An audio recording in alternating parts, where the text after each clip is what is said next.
today.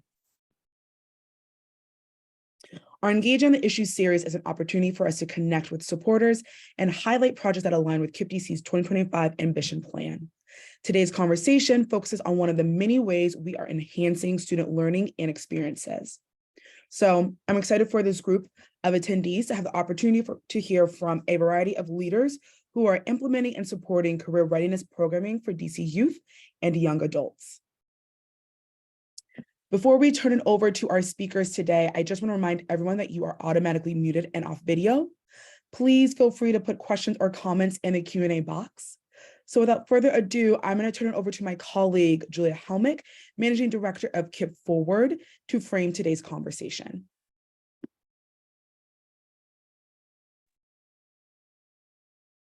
Thanks, Kristen. Good afternoon now, all. It is 12:06 p.m. My name is Julia Hellmich. I am the Managing Director for KIPP Forward here at KIPP DC, and in this role, my team and I support over 2,500 students and alumni, both in their post-secondary journeys and also just in a lot of the college and career work that happens within our network. And I'm just going to speak to just frame the conversation and kind of where we are at, and then I'm going to turn it over to some other wonderful folks who will be facilitating and also sitting on our panel today. So really, we've been doing engaging on the issues here for a while at KIPP DC, and actually last month we had a panel that was on, last month or the month before, we had a panel that was on college persistence in the district in that space, and so we're excited this month to highlight this idea of career readiness. I will say that this is a particularly tall order for what we have for you all today, because career readiness in the work in the field of education and just also in society in general is very, very broad, right? And so when we're anchoring our conversation today, we're actually specifically, well, not specifically keeping it broad in the sense that we're thinking about this from multiple access points, right? So what are the academic skills that are related to career readiness? What are the technical skills we want our students and alumni to experience regarding career readiness? And what are the employability skills that we're also anchoring this work in? And so when we speak to, if you want to go to the next slide, for me, when we speak to career readiness, just to kind of give you some of the ideas of these multiple access points. So in the career world, right, there are essential components. We have this idea of career awareness, which is, as a student, do I know that a career exists? Do I understand the different landscape in the career industry landscape?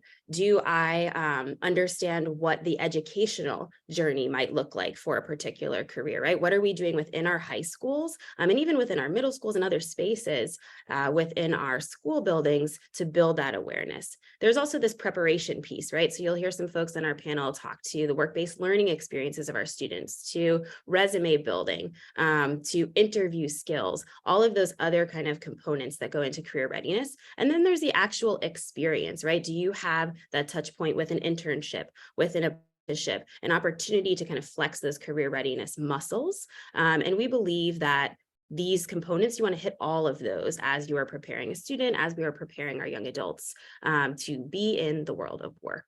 And then the other piece here that I think makes career readiness or career and technical education work sometimes both exciting and a little bit confusing when we talk about this with a diverse set of stakeholders is that there is the career access point through career credentialing programs. So when we think about traditionally what we have called vocational or trade schools or just other types of career credentialing programs that have certificates and other things connected to them, and those types of access points to industries. And then there's also just this idea that most folks in our society at the end of the day, right, we hope that you have a career, and that path might be gotten there through a career credentialing program, or it may be that you go to college and then you also are needing a lot of these awareness, preparation, and experience pieces as well, your college graduation preparation, and then also in the world of work at large. And then the last point I just want to stamp through a common thread of all of our work is that whatever we're talking about, career readiness here at KIPP DC and just in general is also academic readiness, right? We want to make sure that you have that strong academic foundation to make sure that you're able to connect, access, and persist through whatever that career credentialing program or career readiness experience is with us as well. And so just to highlight on our next slide here, a few of the partners, some of whom you'll hear from today, and just the ways in which we conceive of this work across a variety of levels. And so one of our partners is National Academy Foundation. There are multiple NAF academies, not just at KIPP DC, but across the district and different high schools. Here at KIPP DC in our KCP high school, our KIPP College Prep High School, we have a finance and we have an IT academy. And then at our Legacy College Prep campus, we have academy as well. These are open enrollment academies within the school setting. And so students can opt into these programs, take various curricular coursework, and you'll hear about that as from our panelists.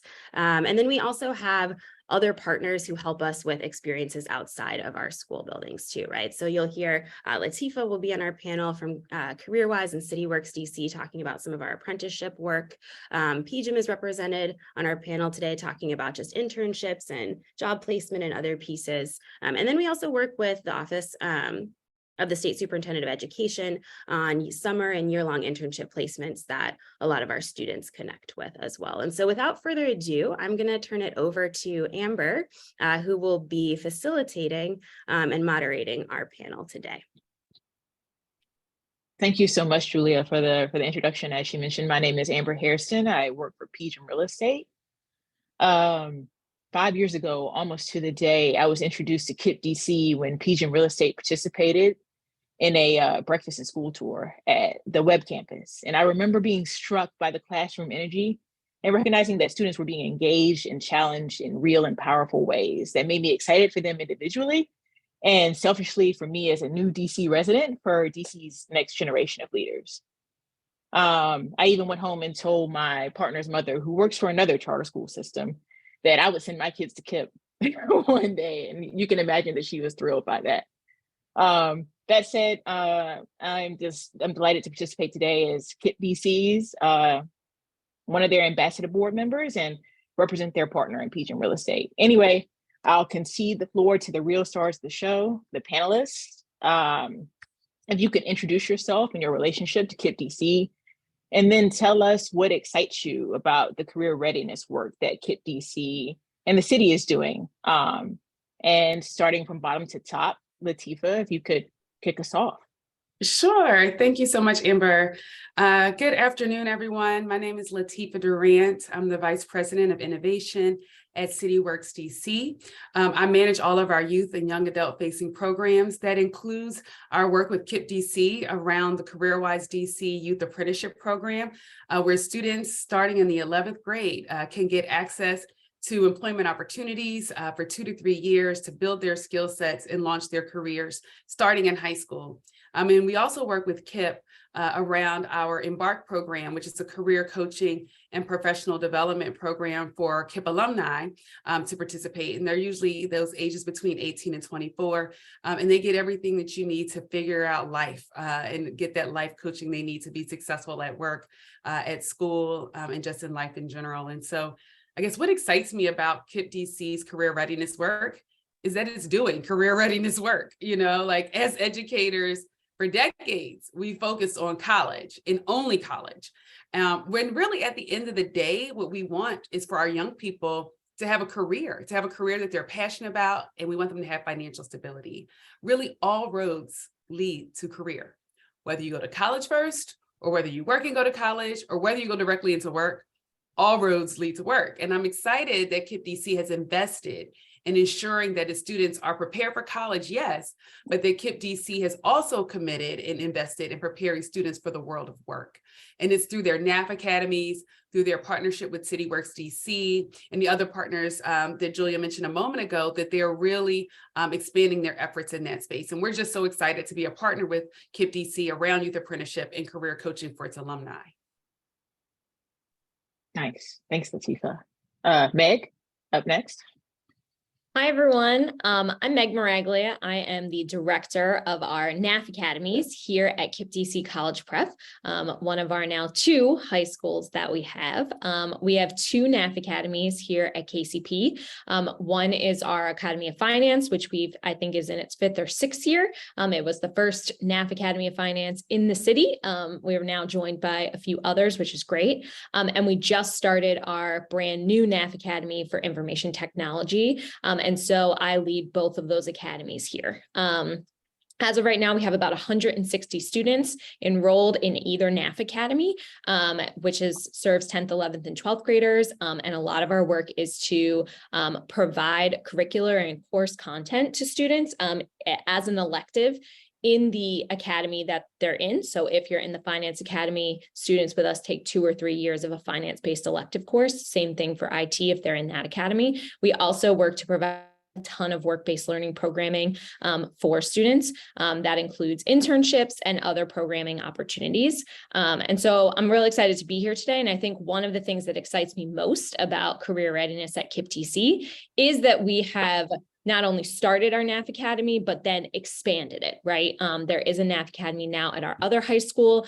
We have a second one here. And I think that we have found a lot of success in the cohort model and in this model that sort of gets kids in early to think about that career awareness that Julia was talking about and this exposure to the professional world. And I'm just really excited that we have like sort of doubled down on our efforts and are continuing to grow our academy experience so that more and more students can be involved.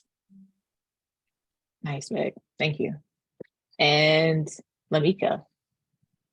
Hello, everyone. My name is LaMika Robinson-Carroll. I work for the KIPP Forward team, or post-secondary support services.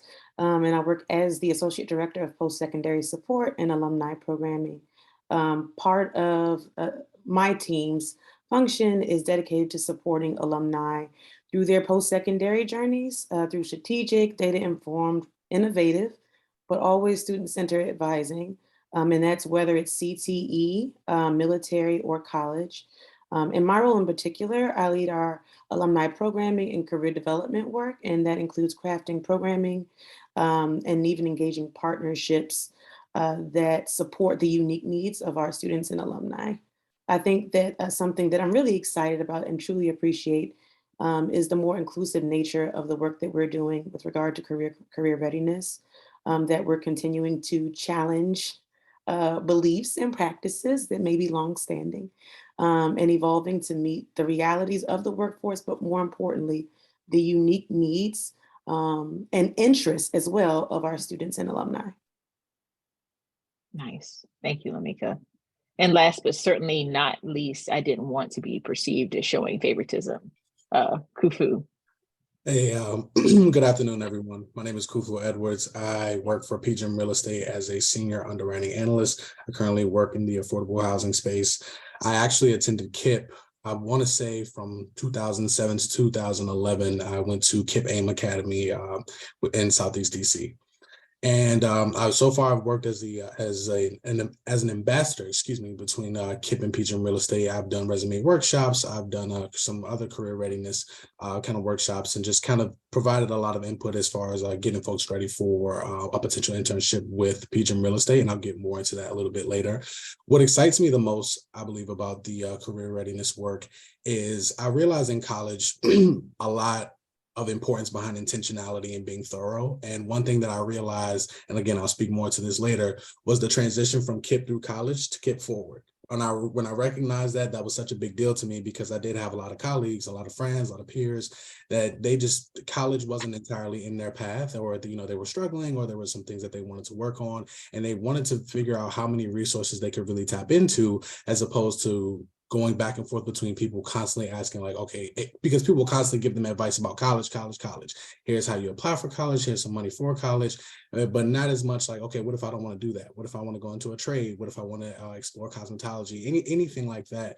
And I found that the transition from KIPP through college to KIPP forward was extremely beneficial. And I also realized that I had a passion for civic engagement as opposed to just finance. That is my primary passion. But with the civic engagement piece, I think that led me back into making sure that I participated in this work with KIPP. And so it's been really awesome. We've got to participate in a lot of great programs. And I feel like between now and also looking back at participating with the NAF Academy back in 2018, 2019, when I was an intern, you can see the excitement in the students, and it really feels like we're making tangible change. And that feels amazing to me. So that's what I'm most excited about. Excellent. Let's see, for LaMika and Meg, How is the curriculum and counseling at KIPP DC high schools evolved based on what you are seeing of students leaving KIPP DC and participating in internships, apprenticeships, et cetera? And LaMika, let's start with you. Thank you. So I've been on the KIPP Forward team for a minute. So I've seen so many, as Khufu mentioned, iterations of our priorities in our work. And in my capacity sitting on the post-secondary side, I often see how some of these things tend to play out. What I will say, fundamentally, college readiness was not paired with career readiness necessarily in a very intentional way. And we can't assume that college readiness will ensure that you are ready to enter the world of work. Too often we will find that students are getting, as we look at even the evolution of KIPP's post-secondary advising priorities, right? Students are entering college, wonderful. Students are staying in college, absolutely wonderful.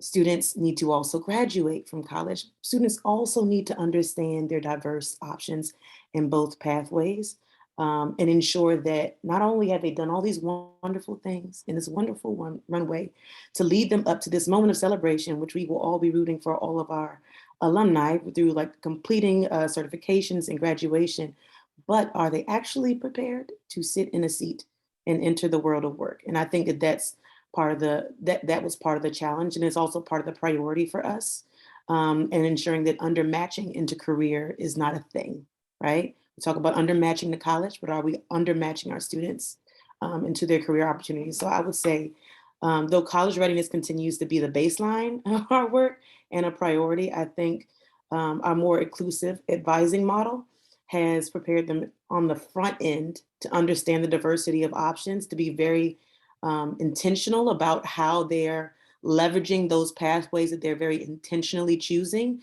to meet their desired career goals. What someone needs, if they're going to become an elevator mechanic, differs for what they need if they want to become a lawyer. And so being very thoughtful in terms of our advising that happens through strong transitions, in terms of connecting them to the opportunities. It's hard for me to jump on an opportunity to advance my career if I don't understand how it fits in my career. And so I think it enables us to really turn over some things with our partnerships when we're able to build some of that career exposure earlier on and ensure that our students are well aware of the options out there and how they can very intentionally fit into some of the steps that they're hoping to take next. And so I would say it's definitely helped some of the engagement around the opportunities and our students' intentionality with the opportunities that we put before them as they're pursuing them.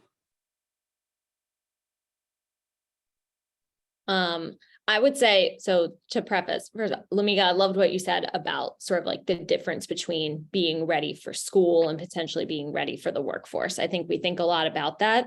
My work really lives in the high school space and not so much post-secondary. That is definitely LaMika and KIPP Forward's like area of expertise, and they handle our kids super well after that point. I would say two things. One, the first is related to what LaMika said. I think that in the past couple of years, as we've grown the NAF Academy, part of the NAF programming and curriculum and expectation is that kids are able to participate in a paid professional internship during the summer between their junior and senior year. And we work really closely with city leaders to make those programming and those placements possible. And the first year, we were super excited to place almost 80% of kids. This was a few years ago, and just under 50% of them were able to finish that internship. And so I think one of the things that has really grown for us and become more adaptive is this idea of like, how do we take students and make sure that they're not just prepared for school setting, but how does school differ from the professional setting? And how can we sort of re-norm on some of those expectations and introduce students to what that culture looks like and the things that are different and the things that are similar and how they can bring those skills and what's going to be valued really in any professional setting. And so I think that we've grown in a lot of ways from that first year. We certainly have last year, we had about 78% of kids complete out of our 85%. And so that's really important to us to be able to make sure that students are ready for those professional spaces in the curriculum and training that we do in the NAF Academy. I would say the second thing is that a lot of our work also lives in content-based curriculum. So when students join us for the Finance Academy, they are getting 3 years of prep in financial courses. And if a particular alumni comes to mind, Jemiah, who graduated a couple years ago, was part of our first NAF graduating class, and from the NAF Academy of Finance decided that she wanted to study accounting and finance. She's now, I think, at North Carolina A&T doing just that. If we want to open up career paths for students and get them interested in an early age from 10th, 11th, and 12th grade to pursue something in finance or something in IT, then we have to deliver a quality of curriculum and coursework that actually ensures that they are ready for that. Like if we are saying, hey, we are going to teach accounting 1 and hopefully make sure that students have a leg up when they get to college and take accounting 1, then we really have to make sure that the curriculum matches that rigor and that we're moving through coursework and mapping that onto what's important in that professional field in a way that we feel that pressure, but it's a good pressure to be like, if we're going to say that students are going to be prepared for some of these pathways and really get a sense as to what these careers look like, then we have to make sure our curriculum matches what they're going to be in for. And so we've done a lot of work in the last few years to make sure that we can live up to that. Great to hear, Meg. And thank you, LaMika, as well. This question is for anyone, but I'd love to start with Lateefah here. What trends are you seeing in the city at large around career programming? Like, what are some of the strengths of the programs available, and what are some areas for improvement? Certainly, Amber. Actually, I think I want to take a step back and address a little bit of Meg's comment in terms of making sure that the young people are actually learning in the rigor of the curriculum of accounting or finance or IT or whatever it may be. And then once they've been able to engage in that rigorous curriculum, how do they apply that learning? And I think that's what we're seeing at CityWorks DC across the city is we're seeing a greater interest from LEAs in work-based learning opportunities. How can they expand what they're doing in terms of career access, career exposure, career preparation, and ultimately helping young people to launch their careers while they're in high school? And so at CityWorks DC, we've been collaborating with KIPP DC and Friendship Public Charter School, DCPS, WLA, and IDEA. You know, the fact that we have so many LEA partners, so many school partners engaging in youth apprenticeship, I think is a reflection of the level of buy-in of schools into the value of work-based learning experiences for children. And I think at KIPP DC, it's particularly impactful because it is paired with the NAF Academy effort. So they're learning all about these careers in the classroom, and now they have the opportunity to apply that learning in the workforce. And I think there are several high-quality work-based learning programs across the city, not just our CareerWise DC Youth Apprenticeship Program, but when I talk to the other leaders of the program, we are all facing kind of the same challenges. We're finding the need for flexible student schedules, that support them leaving the building to take advantage of these opportunities. There's certainly a need for improved transportation options for young people to access these employment opportunities. And so the more that we're able to work together in partnership with schools, with community leaders to help remove those barriers, I think you'll see even greater numbers of young people taking advantage of those opportunities, and hopefully also even more employers willing to come to the table as some of those barriers are removed as well. Nice. Meg, LaMika, Khufu, want to jump in? I would just add that I think the NAF Academy culture, and I think the culture of CTE is pretty strong in DC. There are a ton of NAF Academies, and there's a lot of room for schools to be able to collaborate within that structure and also outside of it. And I couldn't agree more with what Lateefah is saying. As working as someone who's on the ground supporting high school students, we're certainly seeing, the need to sort of innovate about our schedule and how students receive credit for that so that they can advance, to that internship and be able to take time out of their day to do that, and the transportation. I would also say that on the ground level as well, I think that one of the things that's great to see, but could always be improved, is that when students are young, like in high school, and are going to take on their first professional internship experience, there are a lot of students who need a varying level of support, and some of them could use a lot of support in that space. And so I think that, thinking more broadly about how we can make sure that employers know what that kind of support looks like, and how do we have that at the school level so that students can have high expectations so that they know what to expect, but we're also offering them a lot of support so that if they're going to make mistakes in the professional space, they do it at the high school sort of level. And I think that the more that we've seen opportunities across the district and more funding open up to be able to partner with employers, of course, we're still working through some of those growing pains, but I think that we've seen a real commitment to kind of like having programs like CareerWise and others kind of really be like, this is important, and we're going to support students as they go through this journey for the first time. It's interesting, Meg, as you were talking, I was reflecting on your work in high schools and our work in high schools. And I think another area where we could see some growth in the city is around career exploration starting even sooner, right? And so this isn't a high school thing. It shouldn't start like, oh, ninth grade, let's talk about careers. But how do we really help young people to develop that occupational identity starting in elementary school, in middle school? And so what we often find is great, we have this wonderful apprenticeship experience, and there's some assumption baked in. There's an assumption that the young people have done some career exploration, that they've done some preparation, because this is an opportunity to really launch. And so thinking more about how can we take this career conversation, not just in the work that we do in high schools, Meg, but how can we take it back to elementary and middle as well? You are speaking Yes. language, Lateefah. I absolutely agree. And I think the only thing that I would add, especially from my lens sitting on the other side of the support programming and advising, is one, apprenticeships are incredibly valuable.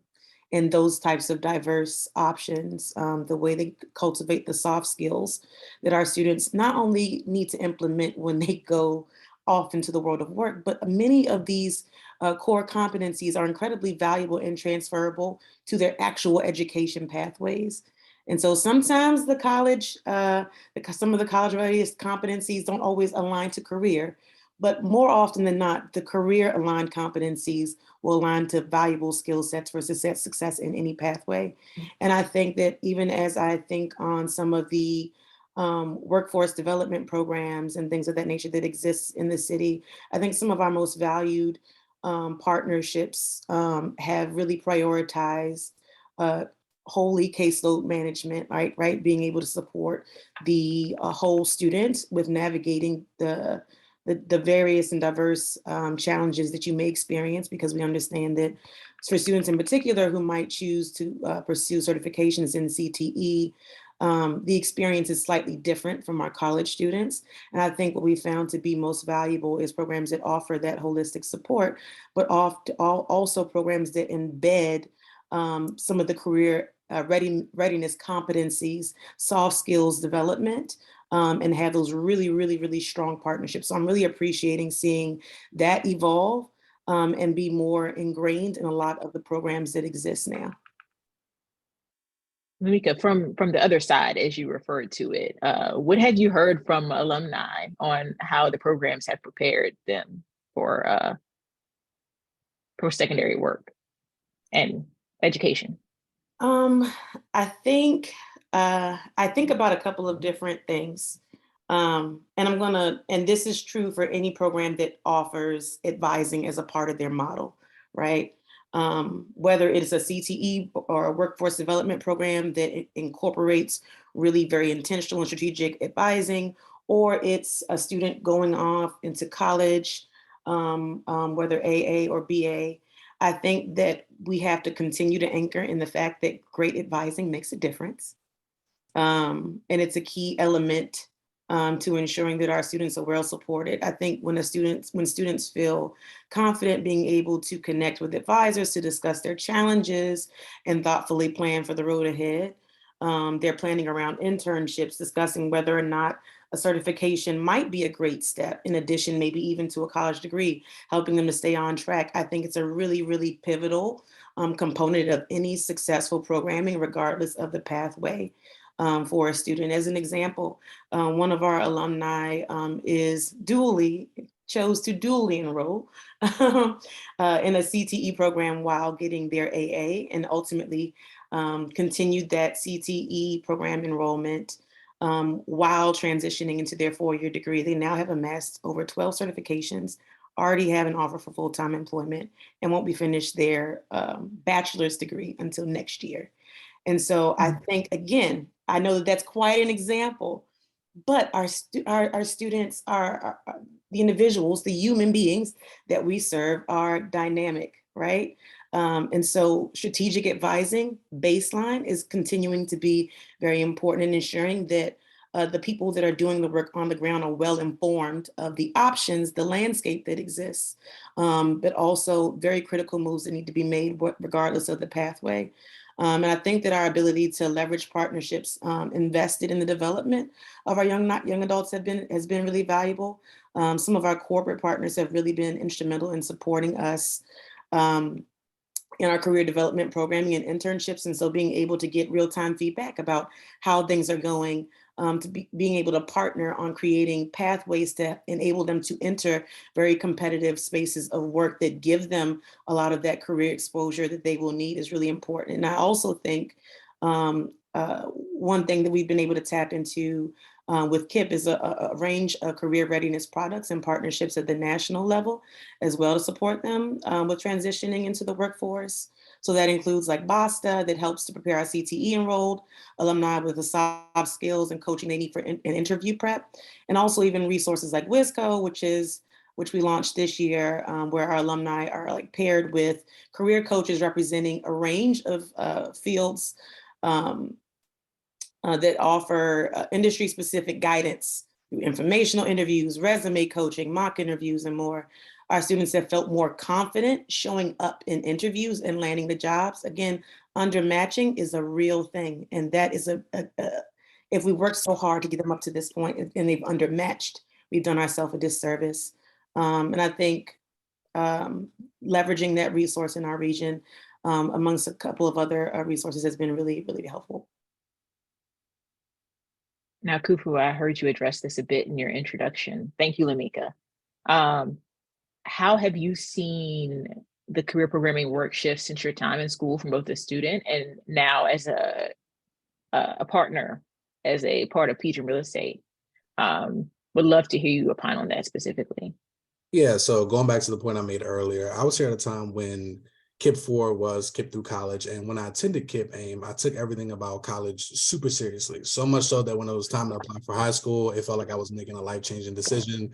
I soon came to find out that I was. The constant exposure to names of colleges, students who attended prestigious high schools, et cetera, it really laid down a path for me that I appreciated, especially in hindsight. So I ended up getting into the School Without Walls and realized that KIPP was going to stick with me. I guess that was part of the KIPP through college thing. I think at the time I thought that if I didn't go to the KIPP, I think it was KIPP DC Prep, or I feel like that was the name at the time. I thought that they weren't going to stick with me, but they did. And through KIPP, I was able to get an internship with Accenture at the interesting young age of 16 years old. And I actually ended up working with someone who I still speak to this day. And fast forward to college, and I was attending various workshops on improving your resume, taking the appropriate headshot, and how to properly network. And I ended up completing my first cover letter through a KIPP workshop. And so I think that a lot of that experience still stays. And I appreciated the fact that KIPP was able to make that the reality for a lot of students who were coming through. I think that a lot of my peers, we've talked about it constantly. We would not be who we are today without our experiences with KIPP. But I think that the shift started to take place, and I don't remember exactly when it happened, but I do recall being in college, and I remember applying for the semesterly book award.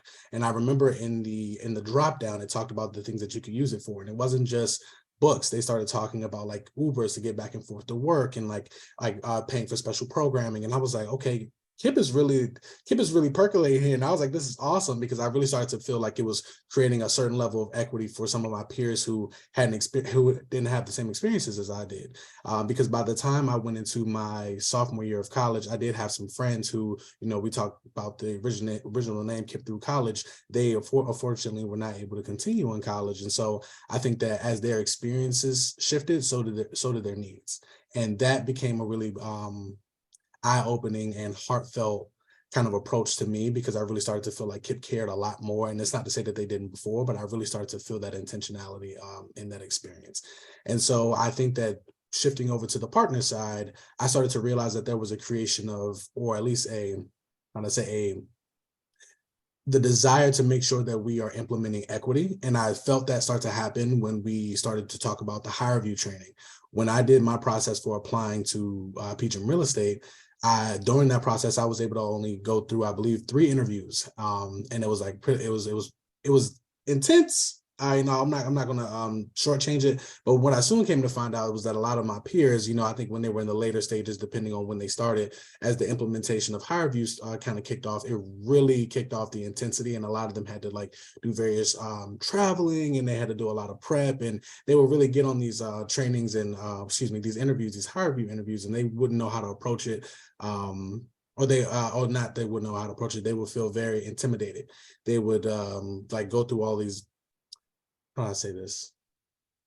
Because I don't want to say like my colleagues were extremely stressed out, but I'll say it like this. When we got to the office, they kind of expressed that it would really start to bog down on them. And, they would try to relate it to some of their other experiences, like applying at different places. And they would talk about how the job market is so crazy because the intensity behind applying for certain industries, it could really ramp up. It could really bog down on them. And so I think that when we would hop on the calls with KIPP as an ambassador, we would talk about how do we establish training for the KIPP students. So when they walk into something like a hire review that they may not be familiar with, how do they best prepare for that? And I believe that shift, I was really proud of that shift. And I was really proud to hear that on the call saying, we don't want to coddle any students, but how do we create equity? And that's been very important for me. So we talk about diversity, equity, and inclusion. That equity piece has always been extremely important to me, is just providing those types of opportunities to the students. And so I thought that was very awesome.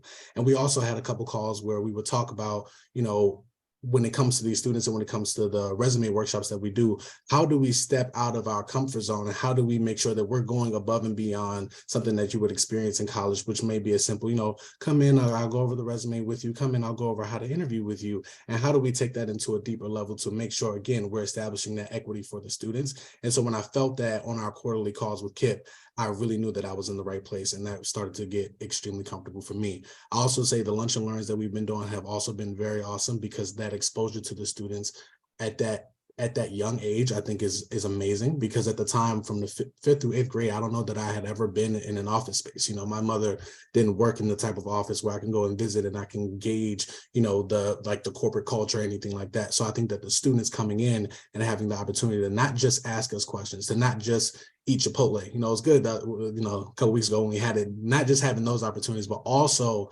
having the opportunity to just see it, just feel it, looking at a cubicle. Cubicles don't sound super exciting, but, my cubicle, my name on it was super exciting. And so, it just various things like that. I think just being in a different environment can really change a lot about your mindset and your mind space. And I think that did a lot for the students. And so when we talk about shifting, I think the biggest thing has been creating equity and making sure that we ensure value.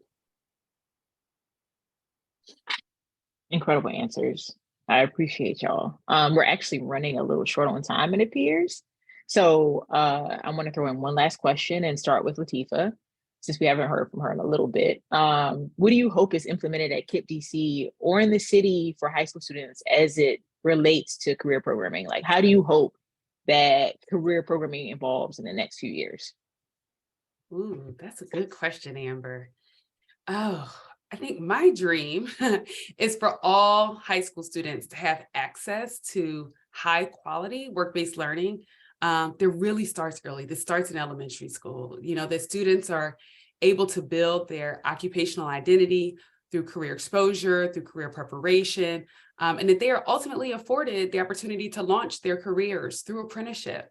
I hope that our young people have access to the great career and academic coaching and advising. And it was just so wonderful to hear Khufu and his kind of reflections, both as a student and even now as a partner at KIPP. How can we make sure that all of our young people across the city have access to that type of career and academic coaching and advising that enables them to make the best decisions for their future, right? What is it that they want? And I hope that, all of the adults, work towards this goal, that we as the adults dismantle the structures that keep our young people from having the opportunity, and that we build new systems and new structures such that career development isn't spotty, but that every young person has the opportunity to engage in each aspect of a robust, comprehensive work-based learning continuum that really lays the foundation for our young people to fulfill their career aspirations, as well as puts them on the path to financial freedom. That's my hope. That's my dream. Meg, what about you? I'm going to overlap intensely with Lateefah's answer, but I think two things come to mind for me. I think that we, like I said, one of the things that excites me is that we've been able to expand the academy model into like another sort of, career realm. But at this point, a lot of the work that we do is trying to motivate students or get them invested in either of these two fields of work where there are a lot of options. But I think that to Lateefah's point, and LaMika sort of said this earlier, if we could take a lot of what's working in the NAF academies and extend that to other fields while also making sure that more students get high quality, professionalism, like education and practice, right? In the academy, we're on track to do more than 65 different work-based learning events this year. And to Khufu's point about lunch and learns, like how powerful would that be if we could take the things that are working and sort of make sure that they were spread out to a lot of students in a lot of industries that have specific touch points and professional deliverables through 9th, 10th, 11th, and 12th grade here. And so I'm excited to see that a lot is working in the academy experience, but I'm thinking long term about how to scale that up to make sure that students have access to that. I would say the other thing is that our partnerships, and of course, PGIM is on the call. You guys have been unbelievable partners at the high school level and post-secondary, but I think continuing to grow that and have that can help us bring in professionals to meet with students, to talk to them, to give them feedback, to help them practice, so that they're not just getting it from teachers, but they are getting that sense and having the chance to make mentors and make connections and have some of those opportunities outside of school. Nice. LaMika, anything to add? They've been so brilliant in their responses, but I appreciate that we are all on the same page. Earlier career exploration. There's no such thing as too early for self-discovery and exploration. I appreciate the strides that we're making through apprenticeships, internships, partnerships, career assessments, and programming. I think also it makes a very powerful runway for strong post-secondary transitions, which is where our touch point lightens compared to what they've had from us over K-12 experience. And I think it also lessens the front loading that too often happens during a senior year. And this is in many places when stakes are already high and deliverables are urgent. We're expecting students to tell us where you're going to college. Tell us how this fits into a plan. I think even us grown-ups on the call can appreciate the value of information gathering and meaningful and thoughtful consideration of options prior to being thrown into high-stakes decisions. And so I think continuing to do that as early as possible. Again, it's never too early. And I think also creating spaces for practice and building confidence in those transferable skills. And that can happen through career integrated curriculum, of course, continued partnerships. But I think students also often value certain things when they understand how it fits and is more easily applied or relevant to their next step. And so helping to cultivate their intentionality through earlier career exposure and experiences. Thank you, LaMika. Let's see, we're at 12:49. Leah, Kristen, what do you think? Do we have time for one question from the audience? Yes, we do. I have a question from Beth Gamba, who is a loyal champion in education DC. And so one of her questions is like how many KIPP DC students are participating in CareerWise. And Lateefah, if you might be willing to share, like on average, how many students from high schools are participating in the apprenticeship programs? Absolutely. So we're working to grow CareerWise. We just started here in DC 3 years ago. The CareerWise model was started in Colorado originally by a businessman named Noel Ginsberg. That model has since expanded to multiple cities around the country. So DC, New York, Indianapolis, and others. And so as we're now in year 3, we've served about 50 students so far, and we are looking to grow. And we're looking to grow our partnerships both with schools and with employers. We've also shifted a bit in our strategy, even as we've worked with with KIPP DC. So we originally started working with students in perhaps, let's say, the 10th grade and helping to recruit them to start their apprenticeships in the 11th grade, and really appreciate the work of Julia and her team to make that happen. But one of the things that we found is, some students are still trying to figure it out at that stage. And so you all really do a great job around career advising and college advising. And so being able to now use that data, like you guys do a great job with data. So being able to use that data to figure out who are the students who are actually interested in launching their careers, right? Who are the students who are looking at staying locally? Who are the students for whom, an apprenticeship, let's say a PGIM or Accenture is one of our apprenticeship partners, like for whom could that be most valuable, so that they can really have the full 2 to 3 year experience. Because, transparently, we did have some shifts as students graduated and went away to college. It was fantastic. I think there's also a misperception that it's an either or, right? Either you're going to school or you're going to work, but it really can be a both and. Just last year, we had 18 young people graduate from high school. 17 out of 18 of those students are in a 4-year college or university. Most of whom have been able to continue in their apprenticeship while they're in college, either because they've been able to work remotely or because they're going to school locally. But we're trying to make sure that that is the experience for all of our participants. And so we're being a little bit more thoughtful right now about the KIPP students that participate. But I can get an exact number to Beth in terms of, where they're placed and who they're working with. But we've had a really great success with KIPP. In fact, I would say KIPP has also been one of our employer partners. So not only is KIPP referring our students to employers, they've also hired a cohort of students themselves. And so KIPP is also the employer of about 3 of their students working in the IT department. So for those of you who work at KIPP, if you ever send your device that needs support or assistance, it's probably going to one of your students and one of our apprentices to get that addressed. And so it's just been fantastic to work with you all to get students access to these career opportunities, but also put in the skin in the game of being an employer yourselves, to say we're going to help develop, we're going to help train, and we're going to be co-developers of talent at KIPP and not just consumers of it. Thanks for sharing, Lateefah. I'm super excited just to hear how just our collaboration is so full circle and like what this can mean for other youth and DC students in the future. We have one more question. LaMika, we have one of our supporters would love to know, like, how early is KIPP having discussions about career readiness with families? And like, if you can expand, what does that type of conversation and engagement look like for students and families? Thank you. So I would say one of the major touch points at the high school where we're having conversations about career readiness, it kind of begins around like junior year, where we lean into some very, very intentional conversations. We're pushing out opportunities throughout the high school experience, but we've introduced junior seminar. We've also introduced senior seminar, where we are partnering with our families and students to talk a little bit more